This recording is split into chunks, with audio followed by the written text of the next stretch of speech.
କନ୍ଧମାଳ ଜିଲ୍ଲା ବାଲିଗୁଡ଼ା ଥାନା ଅନ୍ତର୍ଗତ ଖମଣଖୋଲରେ ଅଭାବନୀୟ ଘଟଣା। ଘରେ ପଶି ଏଏନ୍ଏମ୍କୁ ମରଣାନ୍ତକ ଆକ୍ରମଣ ହୋଇଥିବା ଅଭିଯୋଗ ହୋଇଛି।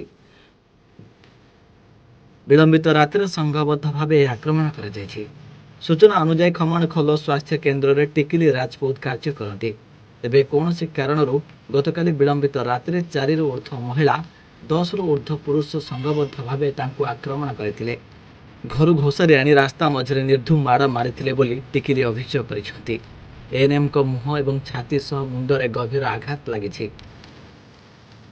ଖବର ପାଇ ବାଲିଗୁଡ଼ା ଥାନା ପୋଲିସ ଘଟଣାସ୍ଥଳରେ ପହଞ୍ଚି ଟିକିଲିଙ୍କୁ ଉଦ୍ଧାର କରି ଚିକିତ୍ସା ପାଇଁ ବାଲିଗୁଡ଼ା ମେଡିକାଲରେ ଭର୍ତ୍ତି କରିଥିଲେ।